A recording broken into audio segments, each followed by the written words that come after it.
This week we have a new parsha and a new villain. Jacob escapes from Esav, who wants to kill him. And over the course of our parsha, he has to navigate the very tricky relationship with his uncle and his father-in-law, Laban. And Laban is a very interesting character. In effect, he is the antecedent of our nation. He's like the father-in-law of the Jewish people. Of course, he is the father of both Rachel and Leah.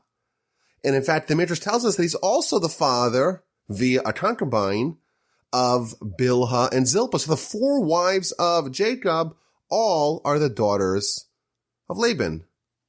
But he's portrayed as somewhat of a villain. And he is, at least according to one opinion of the Talmud, the grandfather of Balaam, of course, one of the worst enemies of the Jewish people. And what I want to do today is I want to examine what I think is perhaps, at least at first blush, an inconsistency in the Torah's portrayal of Laban. So, of course, Laban, he appears twice in extended narratives in the book of Genesis. Of course, in chapter 24, 2 weeks ago, we read Parshas Vayeitzei. Isaac needs a spouse, and Abraham hires his right-hand man, Eliezer, go travel to my family and go find a spouse for Isaac. And we know the story. Eliezer comes and he arrives at the well and he meets Rebekah. Eventually he gets introduced to Rebekah's family, which consists of Laban, Rebekah's brother, and Besuel, which is Rebekah's father. And he has to negotiate to get them to agree to send Rebekah back home with him. And of course, the whole parsha this week is dedicated to Laban. And if we look at his whole story, we look at his persona, we do see that he has several glaring flaws. So for example, the Torah always highlights the fact that he has a rapacious desire for money. When he sees Rebekah and she's wearing the jewelry given to Eliezer, he runs to go see if there's any jewelry for him. And when he meets Jacob in our parsha, the verse says that he hugs him and he kisses him. And Rashi tells us that actually what Laban is doing here is he's expecting Jacob, like Eliezer, to come with all kinds of money and all kinds of gems. But of course, Jacob arrives empty-handed. And the Midrash tells us that in fact, Jacob was laden with all kinds of gifts, but he was robbed. He was mugged along the way. So Laban sees Jacob coming and he's like, where's the money? Where's the gold? Where's the silver? Where's the jewels and diamonds? And he starts hugging him. And as he's hugging him, he's checking, and then he kisses him. Maybe he's hiding in his mouth. Laban is clearly portrayed, at least one of his flaws, is that he has an insatiable desire for money. And of course, he is also deceptive. He perpetrates this really dishonest switcheroo. He makes a deal with Jacob. I'm going to give you Rachel, my younger daughter. And after 7 years of work, Jacob has fulfilled his part of the deal.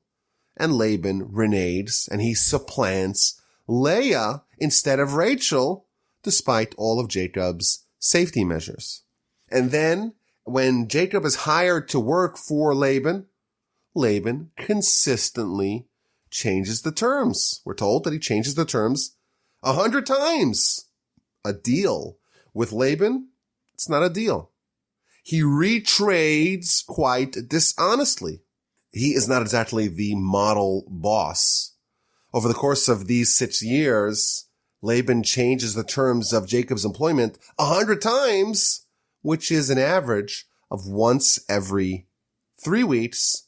But nonetheless, Jacob becomes tremendously wealthy. So we see that Laban does have some quite discernible flaws, and I think he's also quite shameless.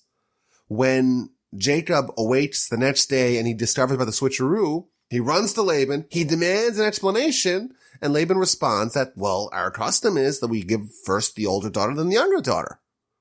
Why didn't you tell me this 7 years ago? That, of course, is not addressed by Laban. But he makes this shameless request. I'll give you Rachel as well, but you have to give me 7 more years of work. Laban is full of guile. He is full of dishonesty, but Jacob is the absolute paragon of integrity, and he works for 7 more years.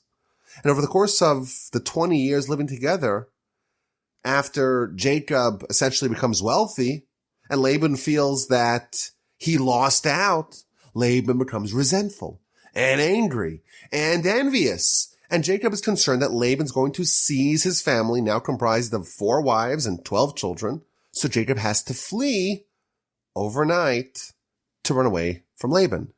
And Laban pursues, and there is a standoff, and thanks to miraculous divine intervention, Laban's worst impulses are quelled, and they strike a deal, they set up a DMZ, and each go their merry way. If we study the story of Laban, he clearly is a man with all kinds of serious character flaws. But if we examine his story carefully, we'll notice that he does have several redeeming qualities. For one, he seems to have sensitivity to matters of faith and to matters of hospitality. When Eliezer comes to go and bring Rebekah back to Yitzchak, to Isaac, the verse tells us, this is chapter 24, verse 31, Laban says, "Come, the blessed one of God. Why are you standing inside? I have cleared out the home for you, and I have made room for your camels." He is welcoming. He is inviting. He is invoking the name of God. Rashi tells us that he also cleared out the idols, made room even for the animals. Laban seems to be a gracious and quite accommodating host. And Eliezer comes and he makes his pitch, and after he tells the whole story, Laban once again invokes God. This is chapter 24, verse 50. And Laban and Bethuel said, "From Hashem, from God, this matter has come." It's clear that God is the one who is putting these 2 people, Isaac and Rebekah, together. We cannot speak to you, not good and not bad.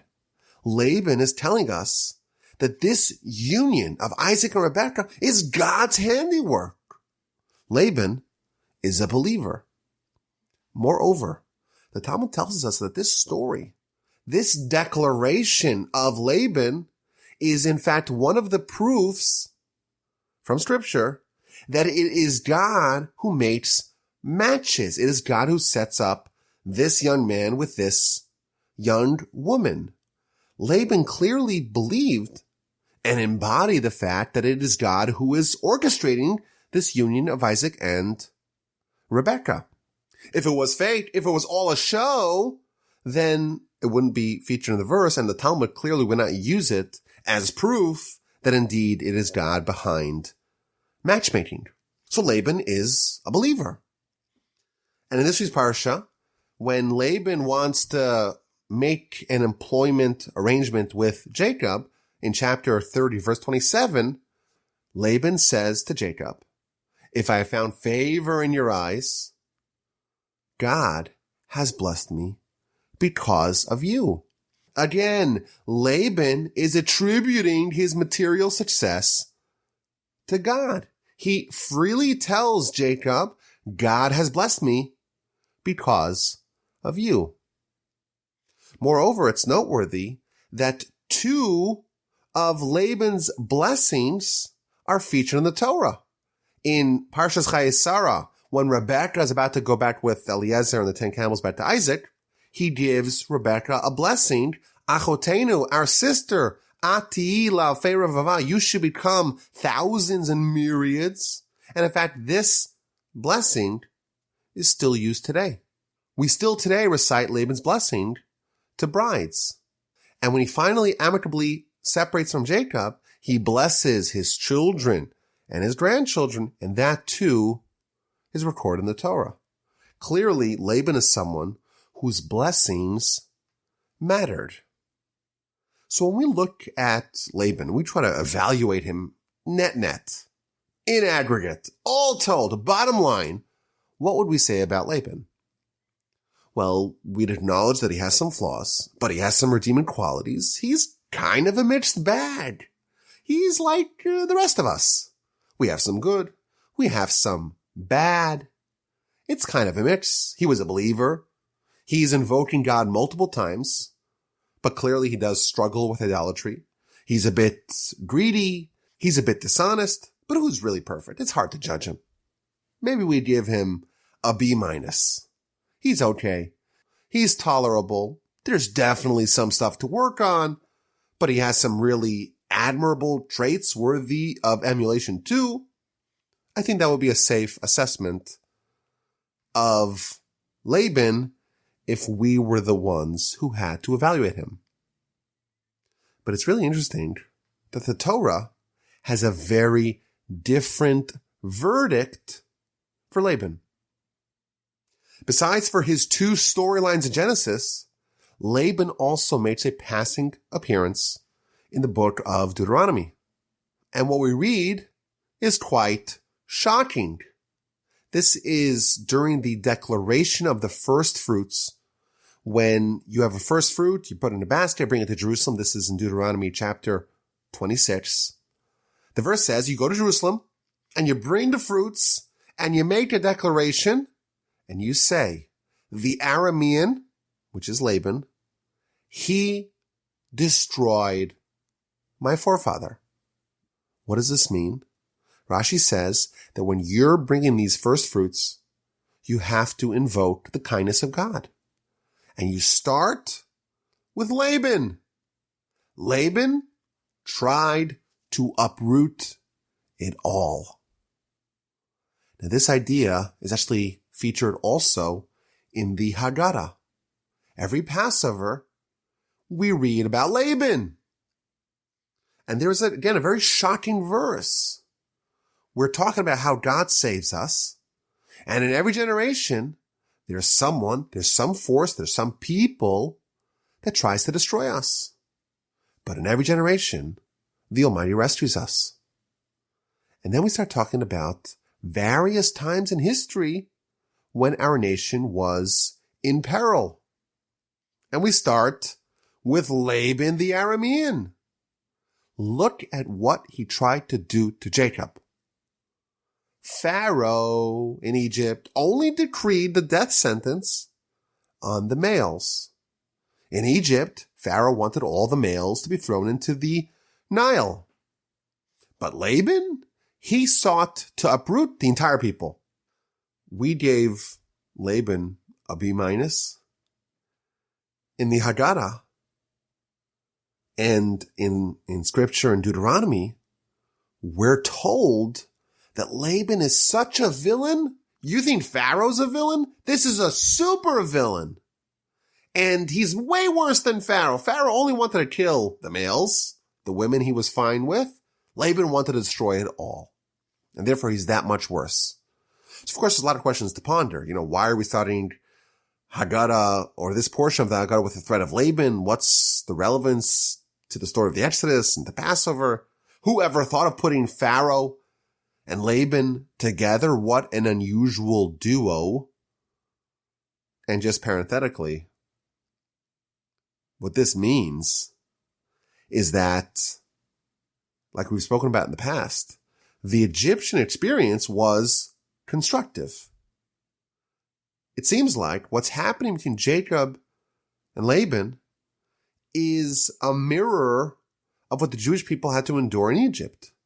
And thus, we must conclude that the tribulations that Jacob and his family had to endure with Laban, that was there, again, to be constructive and to make Jacob and his family emerge stronger from that experience.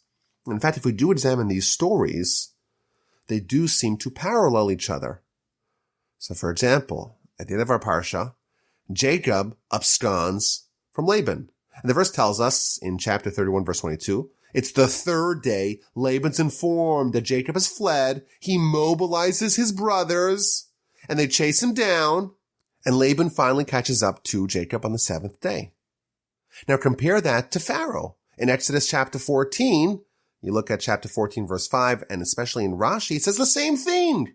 3 days after the Jewish people escape, Pharaoh's informed, and he chases them down, and he catches up to them on day 7, and that's when the splitting of the sea happened. What an interesting parallel. We're told in the sources that Laban and Pharaoh have some overlap. They're similar kinds of villains. It's just that Laban's way worse. And here we see parts of the story of Laban and Pharaoh seem to be identical.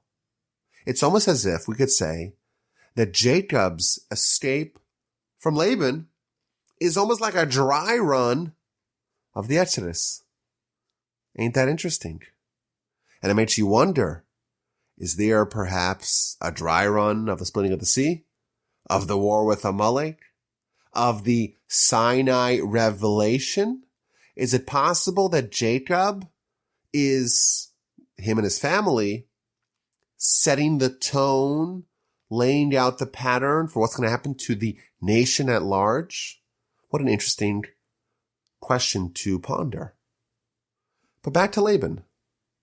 We gave him a B-. And the Torah views him as a worse villain than Pharaoh, a genocidal maniac who murdered babies by throwing them into the river and by cementing them into buildings. What about Laban's interaction justifies him being classified as a worse threat to the Jewish people, someone who's trying to uproot the entire nation? How do we say that Laban's worse than Pharaoh? Yes, he committed some crimes. He swapped the daughters, and he changed the terms 100 times, and he tried to chase down Jacob, who was fleeing from him. It is bad. We're not trying to justify it. But is it worse than Pharaoh? He's a deceptive guy. He's tricky. There's some chicanery. Pharaoh did genocide. I don't believe there's a threat of violence in Laban's behavior. Yet we're told that the threat to our nation that was posed by Laban was worse than the threat posed by Pharaoh. Laban wanted to uproot everything. And the question I want to examine is, what is so dangerous and destructive about Laban that warrants such a verdict? And I think there's probably several answers to this question. We could say quite simply, hey, what were his plans? He was going to overtake Jacob, and had God not stopped him, he would have hijacked the children and sent Jacob empty-handed and penniless after 20 plus years of back-breaking labor and family building. He would have kidnapped the wives and the children, and the Jewish nation would have been destroyed and prevented from getting off its feet. I think that's a simple answer. I want to suggest a new approach, maybe with a few interlocking parts. So the first idea is an idea, I think it's really obvious, but it's important to reinforce, and that is that a spiritual threat is much more harmful and much more lasting than a physical threat, than a threat to our body. I remember many years ago hearing a lecture, a discourse, and the speaker made the provocative statement that Stalin was worse than Hitler. So, of course, they were both tyrants and both absolute terrible people, and everyone knows that. But to say that Stalin is worse than Hitler, that's a pretty strong statement. And he explained. The Nazis, of course, wanted to murder as many Jews as possible. And when a Jew, God forbid, is murdered, it's a terrible tragedy. But we believe that although his body is extinguished, the soul lives on. But the communists, they ridiculed religion as opiate of the masses. They tried to destroy the soul, and that would harbor eternal consequences. So I think one perspective we have to have with this comparison between Laban and Pharaoh is to say that Pharaoh wanted to attack us physically. Of course, that's dreadful. But Laban wanted to attack us spiritually. I think that's definitely a component of the answer. But in addition, I think that the state of the Jewish people now as a small family, this is when the nation is getting started. This is the formative years of the Jewish people. We're at the nascent stages, laying down the foundations, the pillars of this nation. The 12 sons of Jacob are going to be the 12 tribes of Israel. Now it's a family, burgeoning into a tribe and eventually a nation. The formative years of any enterprise are the most crucial. The beginning of the initiative, that's the most important part. This is the time when the entire initiative is vulnerable.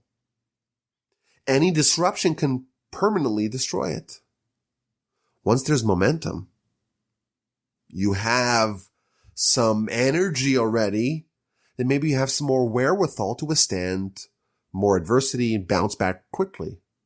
If you take a rocket and try to send it into space, and you're a little bit off at the beginning, once you shoot that into space, you could be, hundreds, thousands, millions of miles away, off target, because you were a millimeter off at the beginning. Laban is coming to attack the Jewish people at a different time in their development. And he wants to snuff out the spark of the Jewish people before it picks up steam. And I think that too is part of the answer.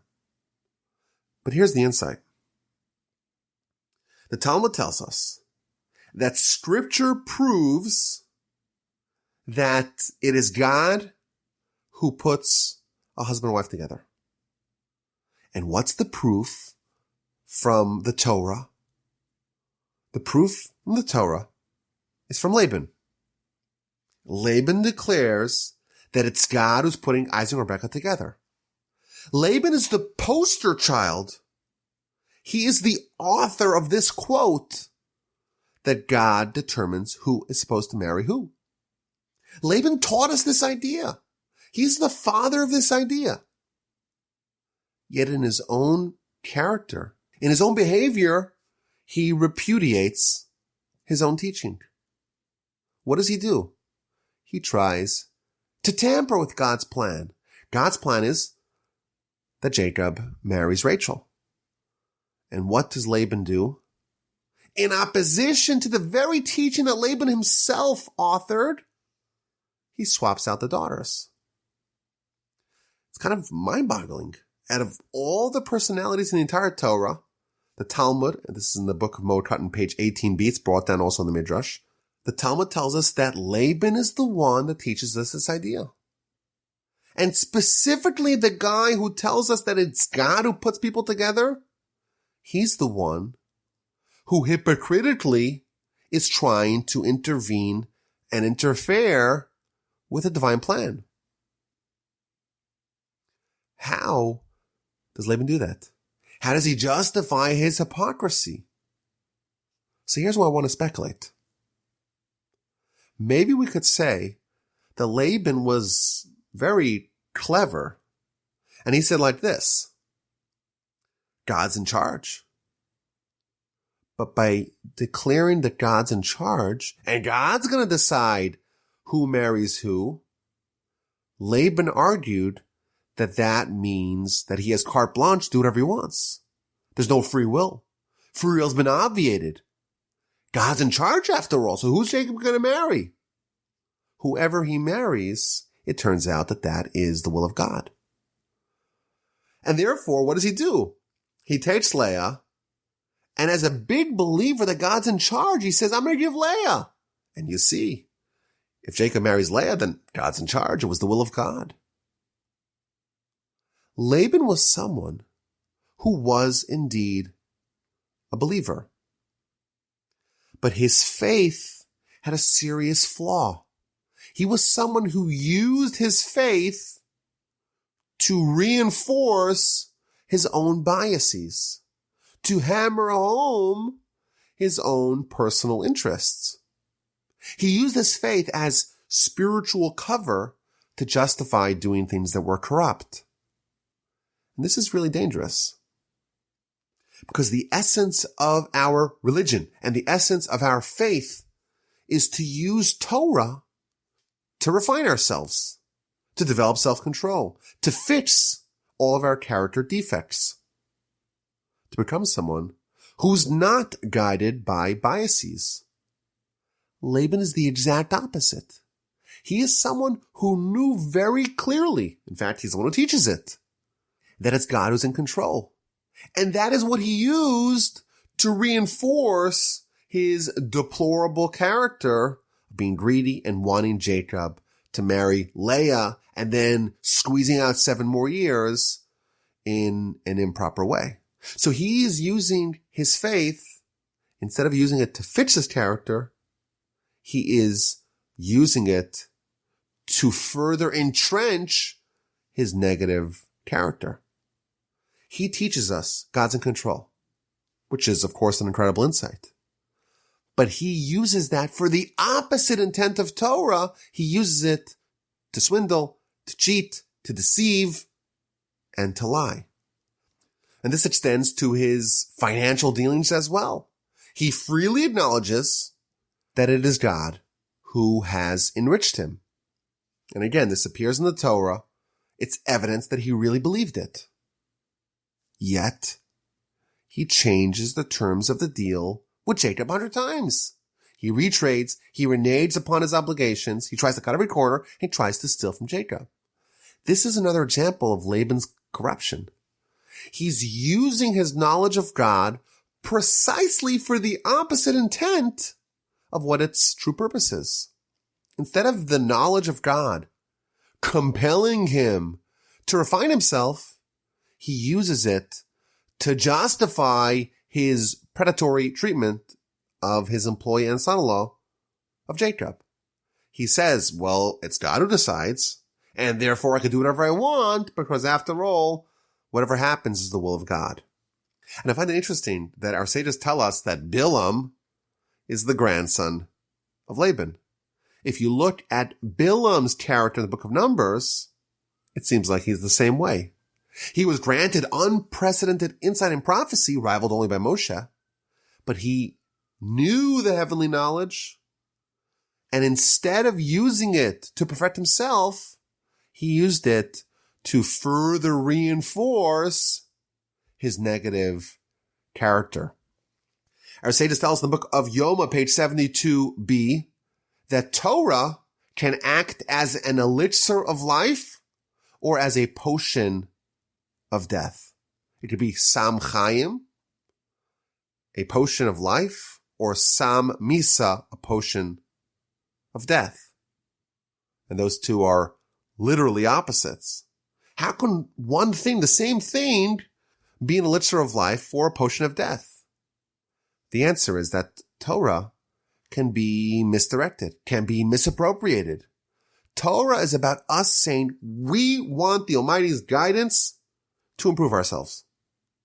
And the second we start off and say, no, I want to use the Torah for my will, to achieve my preconceived, pre-desired result. I want to shoehorn the Torah to conform with my will. I want to adapt the Torah to what I want to reinforce my negative character, my biases, instead of us trying to fit in to God's prescription. That's the corruption of Torah. And used in that circumstance, Torah indeed is a potion of death. Laban was very dangerous. Everything he did wrong, he could provide you justification, chapter and verse, for his corrupt behavior. He knew it. The Torah tells us clearly that he was someone who really had developed his understanding of faith. But he twisted and contorted it to conform with his biases and his base desires, and such a force threatens to uproot everything. Pharaoh, terrible guy, but he was a total heathen, a total idolater, a demigod, a genocidal maniac, a dreadful person. But Laban is even more dangerous. And yes, we see many admirable qualities in Laban, but his relationship with faith is exactly the opposite of the intent. And the Torah, the knowledge for him, was a potion of death. We see Jacob. He's the model of what it's really supposed to look like. Jacob makes all his contingency plans. He prepares for every possible eventuality. And nevertheless, things backfire and Leah is supplanted for Rachel. How does he respond? He responds calmly. He recognizes that this is the will of God. He acknowledges that this is obviously what the Almighty wanted, and he adapts accordingly. Jacob's faith is determining his behavior and not vice versa. And you contrast that with Laban. Laban is changing the deal 100 times. He's doing that because he is unwilling to accept the message of God. The idea that God's sending him a message that he needs to change his behavior, that never occurs to Laban. And this is a very valuable lesson to us. The Torah, of course, is bursting with insights, with wisdom, but it's a double-edged sword. It could change our lives. It can improve our lives. It could get us to live for a higher purpose, to live a meaningful life. It could get us to improve ourselves, to refine our character, to develop self-control. It's the best formula for character improvement. It's the elixir of life. But there is a scenario where Torah not only doesn't help us, it's deadly. It's harmful. It's a potion of death. And Laban is the prime example of that. He was a developed scholar of theology and is justly credited as such. But he never said, let me use this to change myself. Let me use this to improve myself. Rather, he co-opted Torah for his own nefarious uses. He used his knowledge for evil. And that influence is very dangerous because such a person is influential. After all, the person's a scholar. But following them results in imbibing the potion of death. And had Laban influenced Jacob, had Jacob allowed himself to be corrupted by Laban, indeed the Jewish nation, the nation that stands for absorbing God's message in Torah, the nation would not have gotten started. We would have been uprooted. And we thank God every year on Pesach. Not only did he save us from terrible people like Pharaoh, but even people who have subtle danger that doesn't seem to be immediately clear, people like Laban, who are much more dangerous, the Almighty saves us from him as well.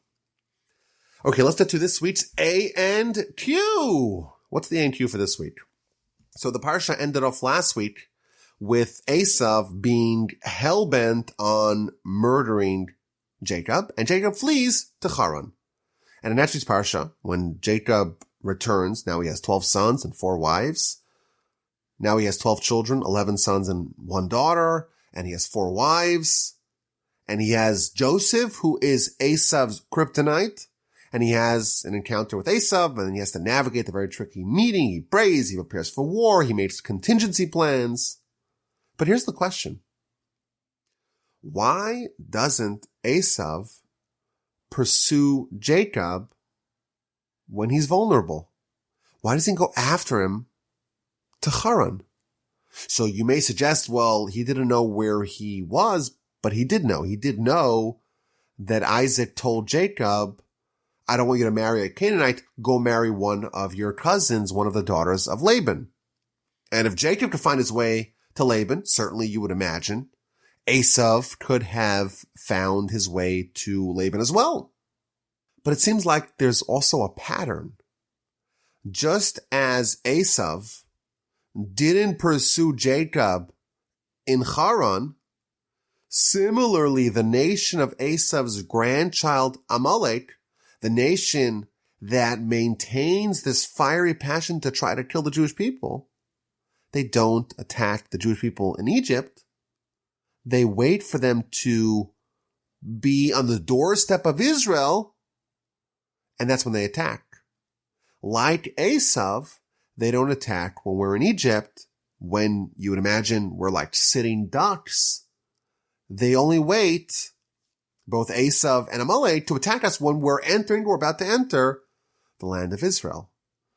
And my brother-in-law, Shmuley Botnick, he added, Haman, the heir of Esav and Amalek, he only attacked the Jewish people in Persia at the twilight period of the Persian/Mede exile, when the Jewish people are about to re-enter the land. And also in modern times, the Nazis, who, from everything we know about Amalek, clearly qualify, they attack the Jewish people when we are about to enter the land. And the question is why? This particular force, that's the antithetical force of the Jewish people, it seems like there's a pattern. They only attack us when we're about to enter the land, or we are on the doorstep of entering the land. And the question is, why? If you have an answer, email me, rabbi@gmail.com. Now, last week, we had a question as to why Jacob had to get the blessings in a deceptive manner, in this circuitous manner. And again, like we do every week, I got loads and loads of responses. And by the way, if you give me a response and you don't get a response back, what I try to do is I batch them together, all the emails. And before I record the next week's podcast, I make sure I answer all the people that answered the previous week's A and Q. So if it's been 4, 5, 6 days since you sent the email, I'm just waiting to do it all together at once because it's just more efficient for me. So the question is why? And I got a bunch of answers. Again, the audience that we have at the Parsha Podcast is just the best one that there is. So the answers were interesting and provocative and insightful and just wonderful in every way. But some of the themes that appeared in multiple responses is the idea of Jacob being forced, being trained, if you will, to utilize the good, so to speak, of Esav for its intended purpose. And the idea being that, of course, we know that we have a Yetzer Tov, a good inclination, that's trying to motivate us to do mitzvos and to connect to God. And of course, we have an evil inclination, and that's trying to push us away from God. And when we say the Shema, and we recite the first verse of the first paragraph of the Shema, we say that we have to love God with all our hearts. B'chol levavcho, with all our hearts, multiple hearts. And the question is, you only have one heart, so what's it talking about? And the answer, says Rashi, based upon the Talmud, the book of Brachos, that we have to love God with both our good inclination and our bad inclination. And Jacob is someone who really perfected worshiping God, loving God with his good inclination. But there's one aspect of his life that really has yet to be consecrated for the worship of God, and that is the evil inclination. And thus, Jacob needs to be trained and to be guided and to be coaxed to do something which is against his nature, that he really resisted. He didn't want to do it. And that is to say, act like Esav, deploy your evil inclination for its intended purpose. And thus he does it based upon the instruction of his mother for the good reason, that the vital reason that it needed to be done. I think there's an aspect of this that he literally dresses up like Esav. He puts on Esav's clothing. It's almost as if Jacob had a role to fill and Esav had a role to fill, but Esav was derelict in his duty, and Jacob has to fulfill not only his role, but Esav's role too. And in this week's parsha, Rashi tells us that Jacob and Esav were twins. According to one opinion, Rachel and Leah were also twins. And the older one of these cousins, Esav, was supposed to marry Leah. And the younger one, Jacob, was supposed to marry Rachel. And thus, there is an idea that Leah was destined for Esav. But Jacob ended up with her. And that's the idea. That Esav had a role to play. And like we spoke about last week, he failed. And who picked up the slack? Who fulfilled the role of Esav for him? That's Jacob. And that's why he ends up with the intended, so to speak, Leah, the intended of Esav. And like we mentioned last week, there was a second Esav who came from Jacob. And the way things worked out is that Jacob ended up fulfilling both of them. It's a very tantalizing question. What's going to be in the end of days in the Messianic era? Is there going to be a reclamation project for Esav? That is a very interesting question that maybe we'll talk about sometime in the future. I thank you all for listening. I hope everyone has an amazing Thanksgiving and a fantastic and fabulous Shabbos, and a hearty Mazel Tov again to Michael Rosen. And thank you so much for your sponsorship. If you want to sponsor an upcoming episode of the Parsha Podcast, or if you want to reach out with any questions or any comments, my email address is rabbiwalby@gmail.com.